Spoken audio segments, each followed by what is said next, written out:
Hey guys, Randy Younger here with Under the Radar, here at the red carpet event for the new film Swords and Sceptres. I'm about to talk to some of the talent. Here we go.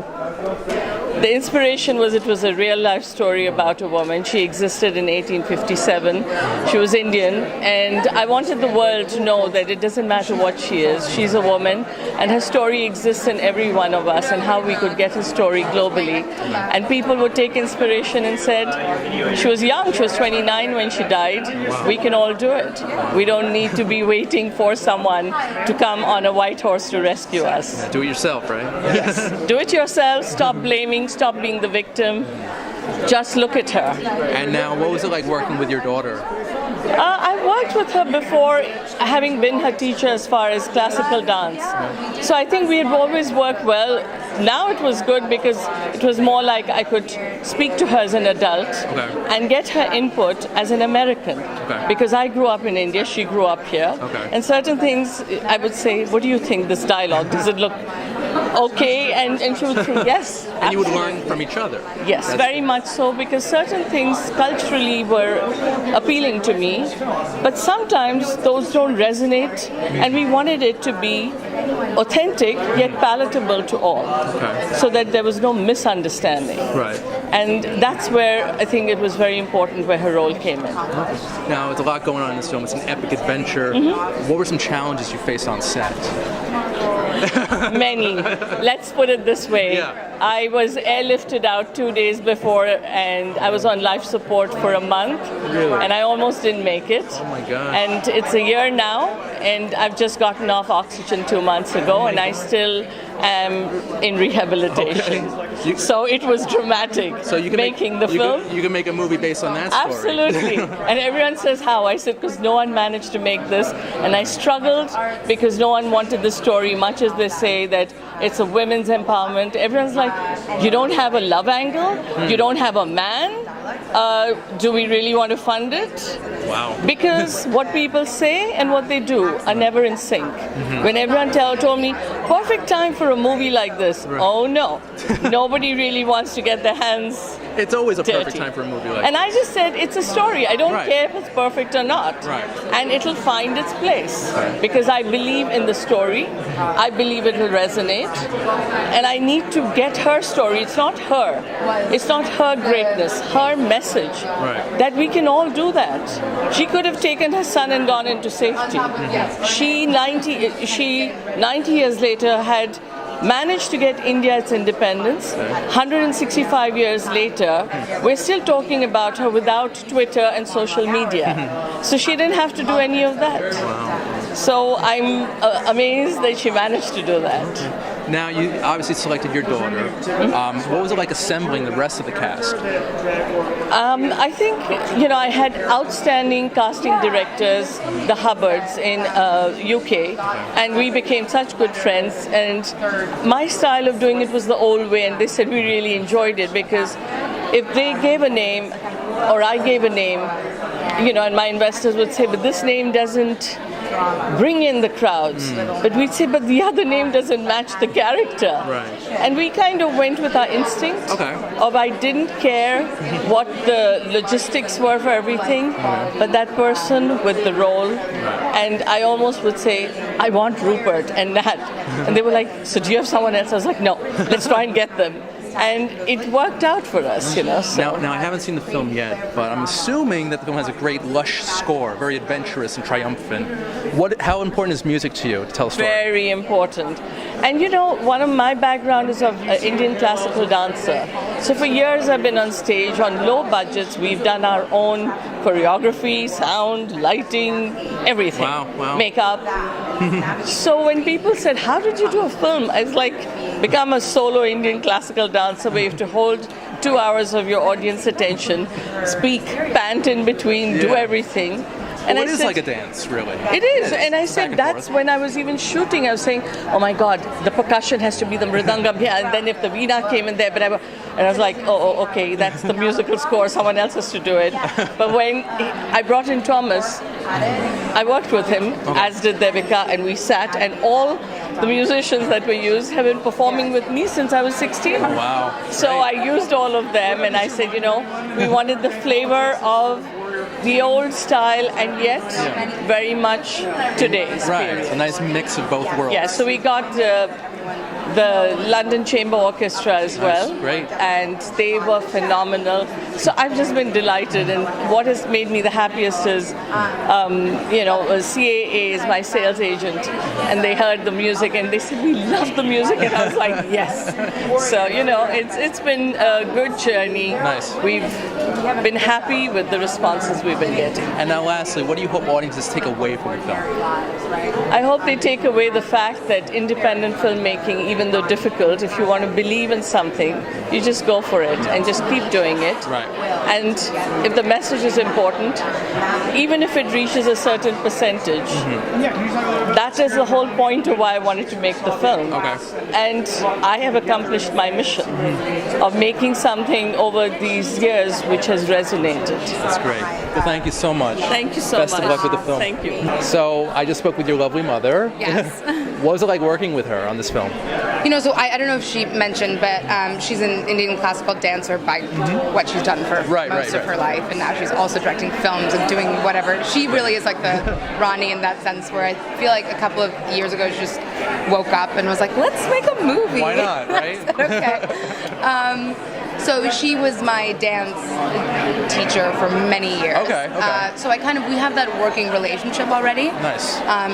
So that How old was were you when you started dancing with her? 5. 4. Wow.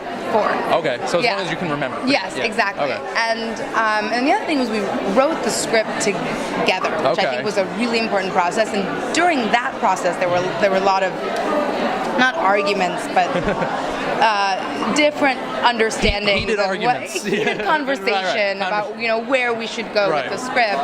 And I think that's where we got everything out. Okay. Because once we agreed on the last version of that script, then everything else was done. And in that writing process, we understood what we wanted out of the Rani or out of that character in every scene. Okay. So when we were in India and when we were in Morocco shooting, we'd already had those conversations. So it wasn't as if I was saying, no, I think it should be like this, and she was saying, no, it should be like that. It ended up being, exactly what we had talked about a year prior. Now, was it her idea to adapt this story into a film, or was it kind of both your... It was, hi Becky, how are you? Good to see you. Thank you so much. It kind of happened serendipitously. So I got involved with a project about this Rani years ago. It fell apart for a number of reasons, and I kind of said,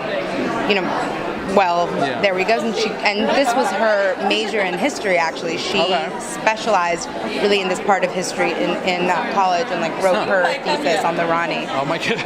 Pretty appropriate. Right. And so I had already been asking her a lot of questions about the Rani for that project because she knew so much about it. She's like a wealth of information. Yeah. And in those conversations, we started to get really excited about different things and different parts of the character. And so, but it was her crazy idea to be like, let's just write a script ourselves. Okay. And that was definitely her idea. And I kind of said, that's insane. That's cool. But sure. And then, here we are. It feels like a live action move-on in a way. I haven't seen it yet. It seems very epic, very grandiose. Yeah. What were some challenges you faced on set? We had really long hours, obviously. When we were shooting in Ouazzazate, it was just complete. It was beautiful. I mean, we had horses, we had the desert, we had sweeping, awesome. Panoramic shots. It was really amazing. So at no point, I think, could you complain, because it just, as an actor, it's like you just feel like the luckiest person in the world to do that. Right. Like you're on vacation while filming. Yeah. Basically. Yeah, I'd say the language stuff was very hard to me. I had to speak 2 different Indian languages throughout the filming that I'm not quite fluent in, and and my grandmother actually was my dialect. Your special consultant. Well, because she wouldn't let it slide for me to not sound really perfect, and I'd say it, and she'd be like, no, that's wrong. That's not how you would say this. So I think that was the most difficult thing for me overall for the project. One other thing is, technically, I wasn't allowed to gallop in a lot of the scenes. Okay. I did throughout the film. You weren't allowed. insurance, okay. whatever insurance we had, only, you were only allowed to go however fast on a horse. And so I constantly did, because I was like, it looks stupid if I'm not galloping. But I stunt double or something. Right, yeah, and we just weren't doing that. And so for a lot of the scenes, I got in a lot of trouble with the producers, and they'd come up to me. Your mom too, right? And well, she knew what I was doing, okay. and so I would get in trouble with her as well. Okay. But I'd go to the producers and say, I'm so sorry, I just clearly don't have control over this horse, and it just galloped and it went out of control. And my mom would just glare at me because she knew that I was lying through my teeth. Are you a big horse enthusiast? Are you a rider? Yeah. Okay. I did ride as a child a little bit, and then I didn't really because I live in Manhattan. Yeah. And then after some time, then I started to, train for this, Get and back I was into learning. It. Right. I guess I was training for this for almost 2 years, Wow. So I was All right. really, and I was riding every day upstate, and it was really fun. So I love animals. And so it's really you in the movie galloping.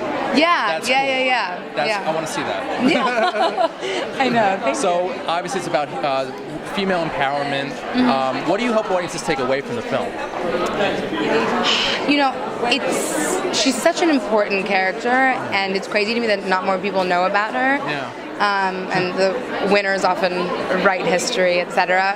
But I think the most important thing about this movie is that she was an ordinary woman. She was not born into royalty at all, who achieved all of this. She trained in all the female army, to go into battle with her, and anyone could do things like that. And these women existed in history. They were real. They weren't made up. It's not like a Marvel kind of thing where we're just imagining people. We don't need any more though. No, and I love those films, Right, of course, right. but I think it's so important But this to is realize real. This that actually you don't have to create these characters, because they exist. They really do exist. And in that same vein, these characters exist today.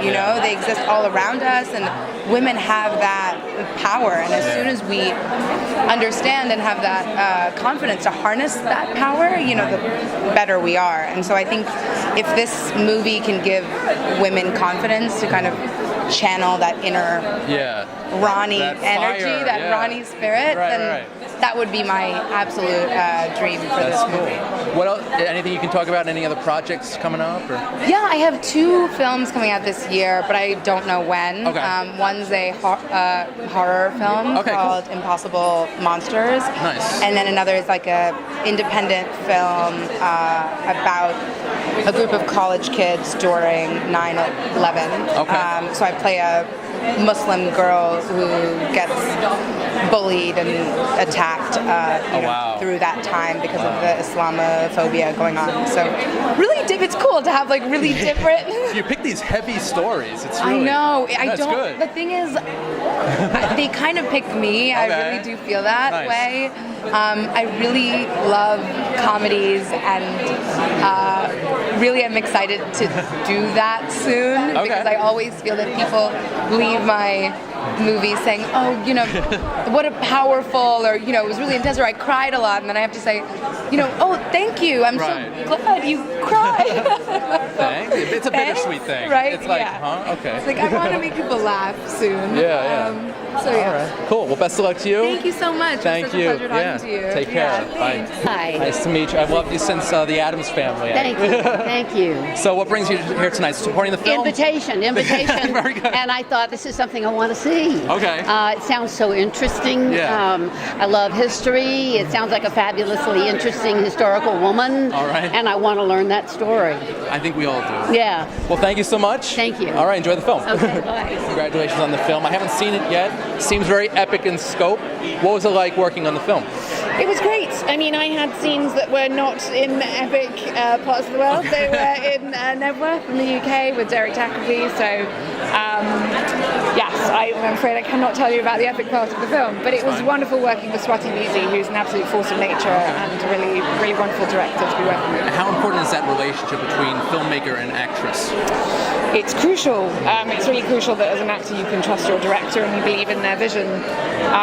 And it's incredibly important that as a director you have an incredibly clear sense of vision and you're really passionate about what you do. And after talking to Swati about this project, she convinced me that it was something that she had an absolute absolute passion for, and I wanted to be involved in that. And now, how did you get involved? What drew you to the project? I got involved because I think it's incredibly important to see these stories from a perspective that we're not used to. That is, this is not a British costume drama, it's told from an Indian point of view. Right.